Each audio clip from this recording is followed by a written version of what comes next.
Tea for two and two for tea. Hi, I'm Helen Sword. This is Helen's Word. And for our writing warm-up today, I'd like to invite you to share a cup of tea with me as we reflect on some of the writing rituals that empower our writing, give us pleasure.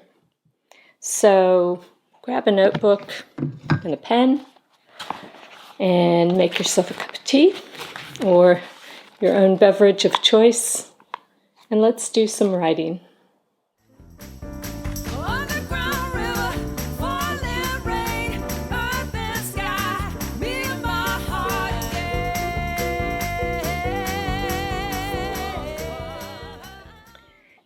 Tea has many different meanings in different cultures. We talk about tea and sympathy, or reading the tea leaves. For me, I would say it connotes both stimulation, particularly if it has caffeine in it. Tea is my morning beverage of choice, especially if I get up early to do some writing before breakfast. But it also brings warmth and comfort. Often it's something I share with somebody else, as well as drinking it on my own. For today's writing warm-up, I'd like to invite you to reflect on all the different rituals that surround your writing. And by rituals, I don't necessarily mean something that you do every day, but some of the habitual places that you write, things that you might eat and drink, the objects you have around you. So to start with, I'm going to ask you to draw a line down the center of a page of your notebook, and you'll probably need several pages for this exercise. And at the top of the left-hand column, write the words people, places, things. And for the first part of the exercise, in this column, I'd like you to write about, guess what, the people, places, and things that are part of your regular writing practice. So I might start by writing cup of tea, which would remind me then that I also often drink a cup of coffee. And that makes me think, well, sometimes the tea I usually drink at home or in my office, although it's more rare that I do my academic writing there. Coffee I almost always have in cafes, which makes me think about how I sit in cafes, what the setting's like, which cafes I go to. I almost always end up sitting with my back to the wall or near a window, someplace where I have a view.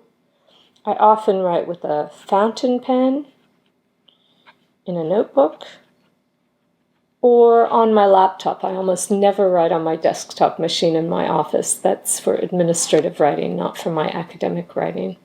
So you get the idea. I'm going to give you 3 minutes to do this. If you run out of things to write down, which you probably won't, and feel free to take up several pages, go back and write some more details. What kind of tea? What kind of coffee? What cafes? What people are around you when you write, or do you like to have around you when you write? Or do you like to be completely alone? Is there a dog or a cat? So under each item that you write, be sure to leave some space for more details, and also because we're going to come back to them in the second part of the exercise.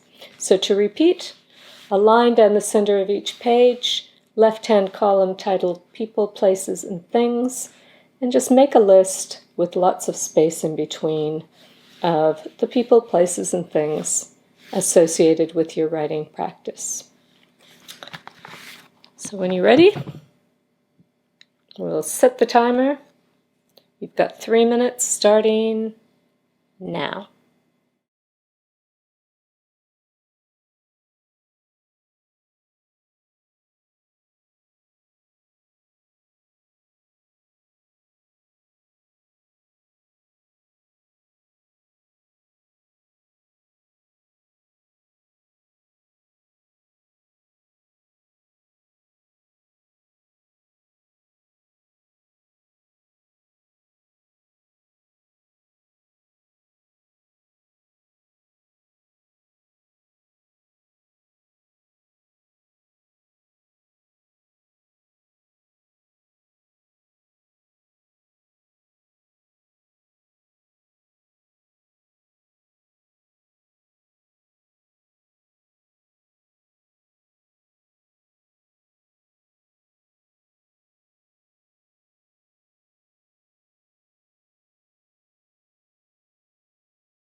So now you've got a list of the people, places, things associated with your writing.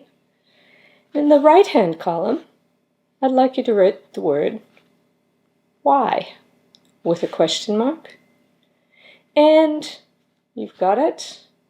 For this exercise, you're going to reflect on why each of those things is part of your practice. So for me, the cup of tea, it connotes, I've already said, comfort, warmth, there's stimulation. But getting up to fix a cup of tea is one way that I take a break, which sometimes gives me some time to reflect, give my mind a bit of a boost. On the other hand, sometimes it's a distraction when I'm working on something that's feeling a bit too hard. Well, I'll get up and make a cup of tea.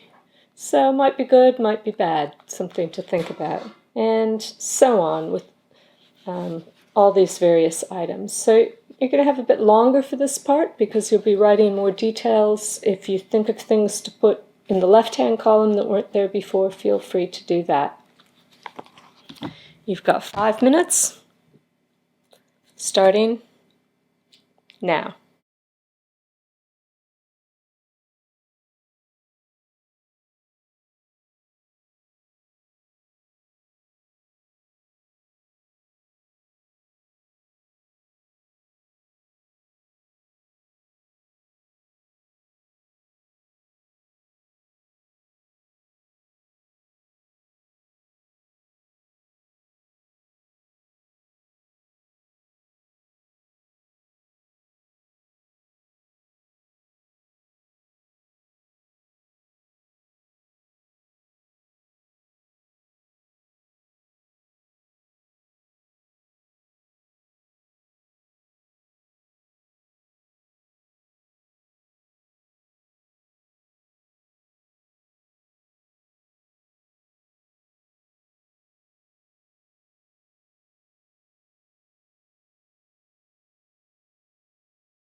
But how'd that go? I ended up writing quite a lot about the back to the wall thing.